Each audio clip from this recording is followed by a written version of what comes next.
Hello friends, అందరికీ నమస్కారం. నేను మీ సత్యబాయ్ పిల్ల. వెల్కమ్ టు వాయిస్ ఆఫ్ సత్యబాయ్ పిల్ల. ఎప్పుడూ ప్రశాంతంగా ఉండే తూర్పుగోదావరి జిల్లాలో ద్వారపూడి గ్రామం దగ్గరలో వేములపల్లి అనే గ్రామంలో ఒక హత్య ఆ చుట్టుపక్కల జనాలందరినీ కూడా భయభ్రాంతులకు గురి చేసింది. అర్ధరాత్రి 11 నుండి 12 గంటల మధ్యలో జరిగినట్టు ఈ హత్య ఆ చుట్టుపక్కల ఉన్న గ్రామాల ప్రజలనే కాకుండా ఈ చుట్టుపక్కల తెలిసిన ప్రతి ఒక్కరిని కూడా భయభ్రాంతులకు గురి చేసింది. ఎందుచేతనగా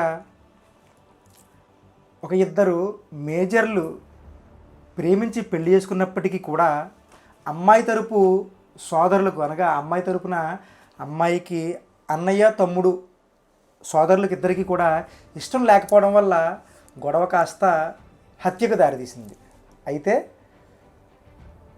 హత్య చేయవలసిన అవసరం ఎందుకు వచ్చింది?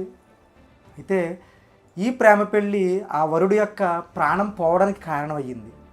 ఏది ఏమైనప్పటికీ కూడా పెళ్ళైన కొద్ది గంటల్లోనే పసుపు బట్టల మీదే ఆ పసుపు ఆరకముందే వధువు కళ్ళెదురుగానే వరుడు చనిపోవడం అనేది, రక్తపు మడుగులో పడి ఉండడం అనేది అసలు ఏ మహిళ కూడా ఊహించని కోరుకోని సంఘటన.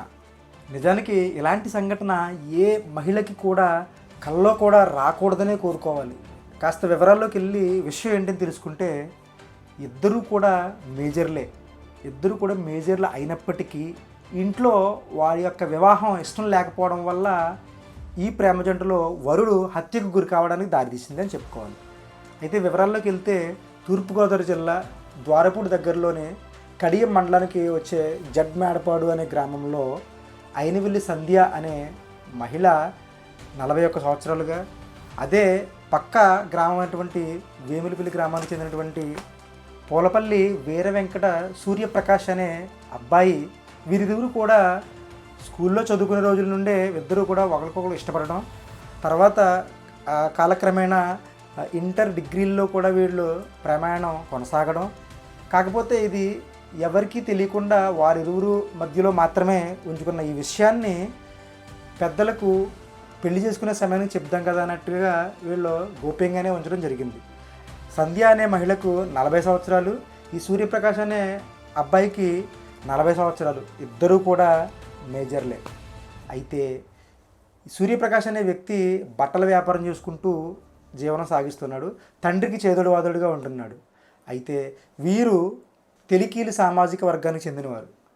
ఇక అమ్మాయి విషయానికి వస్తే అమ్మాయి పూలపల్లి సంధ్య, తను ఇద్దరు అన్నదమ్ములు ఒక తండ్రి దగ్గర గారాబంగా పెరిగి తను కష్టపడి చదువుకొని డిప్యూటీ ఎంఆర్ఓగా రాయవరంలో విధులు నిర్వహిస్తూ ఉన్నారు. అయితే ఆమె యొక్క ప్రేమ ఎంత పవిత్రమైనదో, లేదంటే ప్రేమ గొప్పతనమో ఆ బాల్య స్నేహితుడైనటువంటి ఆ సూర్యప్రకాష్ అనే వ్యక్తిని తను వదులుకోలేదు. ఏది ఏమైనప్పటికీ వారిద్దరూ కలిసి ప్రేమ పెళ్లి చేసుకోవడానికే నిశ్చయించుకున్నారు. అయితే వివాహం దగ్గరికి వచ్చిన తర్వాత చెప్దాం అనుకున్నారో ఏమో, ఇంట్లో రెండు వైపులా కూడా ఇంట్లో తెలియకుండా గోప్యంగానే ఉంచుకోవడం జరిగింది. నిజానికి డిప్యూటీ తహసీల్దార్ ఉద్యోగం వచ్చిన తర్వాత కూడా ఆ బట్టల వ్యాపారం చేసుకునే ఆ యొక్క సూర్యప్రకాష్ను పెళ్లి చేసుకోవడానికే నిర్ణయించుకుంది అంటే ఆ మహిళ యొక్క ప్రేమను పవిత్రమైనదిగా గొప్ప విషయంగానే చెప్పుకోవచ్చు. అయినప్పటికీ కూడా మన సమాజంలో పూర్వం నుంచి ఇప్పటికీ కూడా కులాల మధ్య జరిగే కుంపట్లు అందరికీ తెలిసిందే.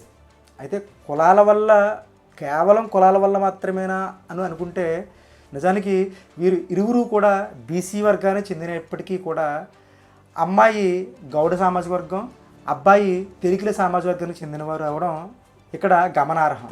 అయితే అబ్బాయి బట్టల వ్యాపారం చేసుకుంటున్నప్పటికీ అమ్మాయి డిప్యూటీ తహసీల్దార్ అయినప్పటికీ కూడా వీరిరువురి మధ్య కూడా ప్రేమాయణం సాగుతూనే ఉంది. అది పెళ్లికి దారితీసింది. సో ఈ క్రమంలో అబ్బాయి పెళ్లి చేసుకుందామని నిర్ణయం తీసుకున్న తర్వాత ఇరువురి ఇంట్లో కూడా చెప్పడం జరిగింది. అబ్బాయి తరపున తండ్రి దీనికి సుముఖంగానే చూసినప్పటికీ అమ్మాయి తరపున సోదరులు తండ్రి కూడా దీనికి ఇష్టం తెలపలేదు. కారణాలు ఏవైనప్పటికీ వారికి ఇష్టమైతే లేదు. ఇది ఇలా ఉండగా రీసెంట్గా 26/2/2026 తేదీన వీరిరువురు కూడా అన్నవరం దేవస్థానానికి వెళ్ళి అక్కడ వివాహం జరిపించుకుని అక్కడ హిందూ సంప్రదాయంలో అక్కడ హిందూ సంప్రదాయంలో వివాహం జరుపుకుని అన్నవరం సత్యనారాయణమూర్తి స్వామి సన్నిధిలో ఇద్దరు ఒక్కటై అదే పసుపు బట్టలతో వేములపల్లి రావడం జరిగింది. అర్ధరాత్రి 11 గంటలకు విషయం తెలుసుకున్నటువంటి అమ్మాయి తరపు సోదరులు ఇద్దరు కూడా 2 బైకుల మీద వేములపల్లి వెళ్ళడం, అక్కడ కొద్దిసేపు ఒక పావు గంట సేపు వాగ్వాదం జరగడం. ఆ వాగ్వాదంలో వాళ్ళు కావాలని లేదంటే ముందుగా ప్లాన్ చేసుకున్నారా, లేదంటే అక్కడ వాగ్వాదం హత్యకు దారితీసిందా అనేది అక్కడ పోలీసు వారు విచారణలో తెలుస్తుంది.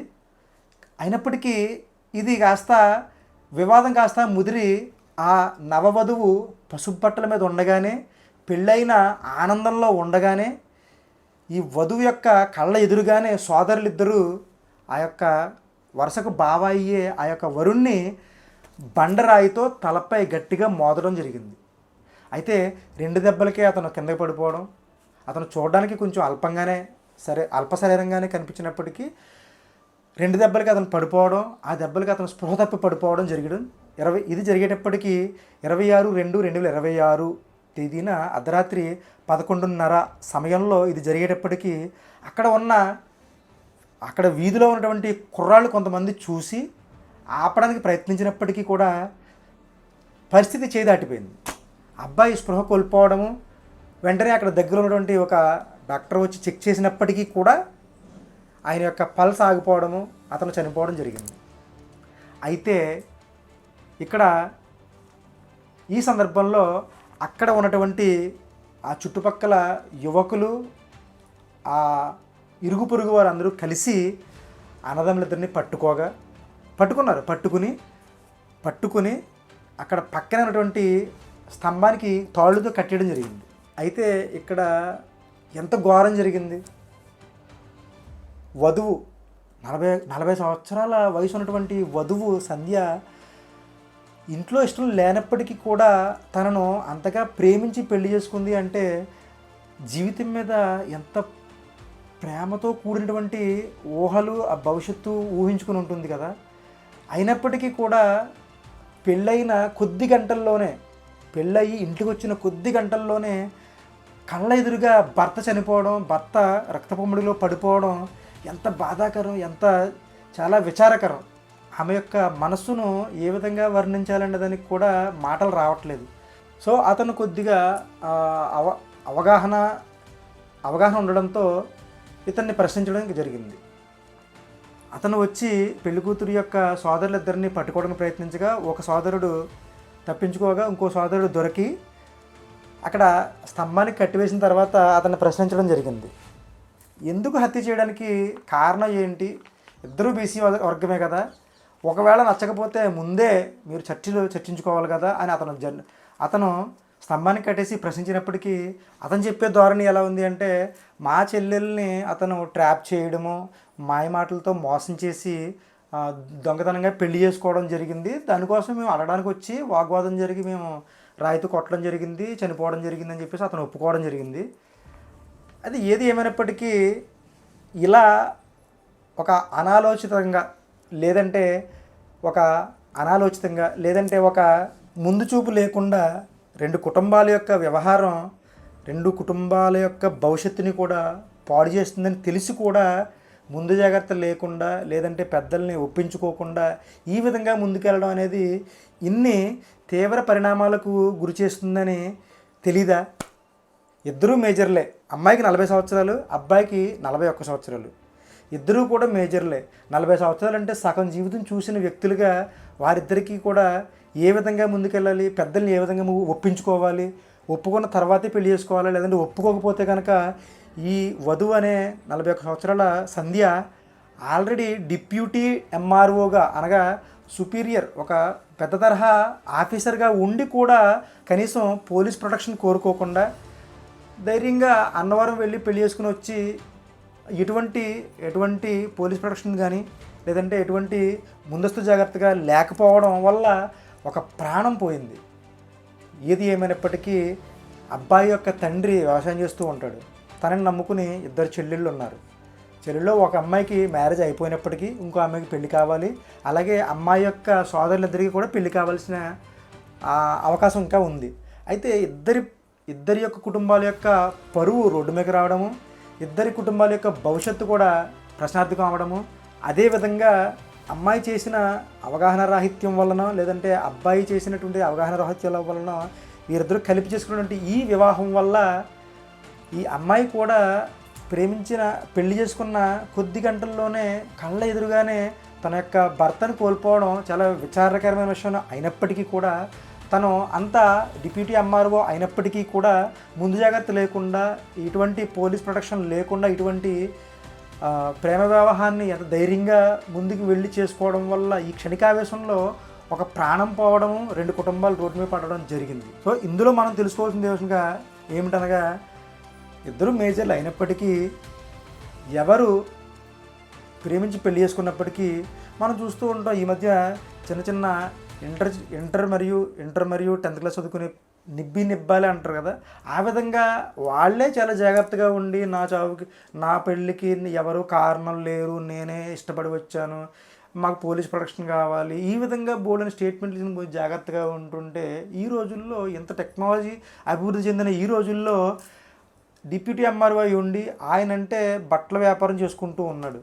డిప్యూటీ ఎంఆర్ఓ ఉండి కూడా పోలీస్ ప్రొటెక్షన్ కోరుకోకపోవడము, ఏ ధైర్యంతో ఆమె అన్నవరం వెళ్ళి పెళ్లి చేసుకుని వచ్చింది కుటుంబ సభ్యులు ఎవరూ లేకుండా. ఈ వివరాలన్నీ మనం పరిశీలిస్తే నిజానికి అమ్మాయి తరపున కూడా ఒకవేళ ప్రేమ స్వచ్ఛమైనప్పటికీ, ప్రేమలో ఎంతో నిజాయితీ ఉన్నప్పటికీ కూడా ఒక ప్రాణం కోల్పోవడానికి తన కారణమైందని చెప్పుకోవాలి. సో ఇటువంటి సంఘటనలు ఎప్పుడూ ఎక్కడ జరగకూడదనే కోరుకుందాం.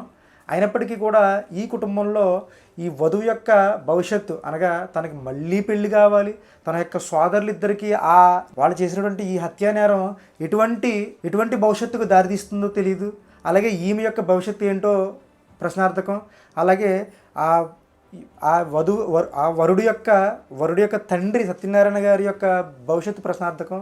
అతను నమ్ముకున్నటువంటి 2 చెల్లెళ్ళు వారి యొక్క ఆలనా పాలన కుటుంబ పోషణ, వారి యొక్క భవిష్యత్తు ప్రశ్నార్థకం.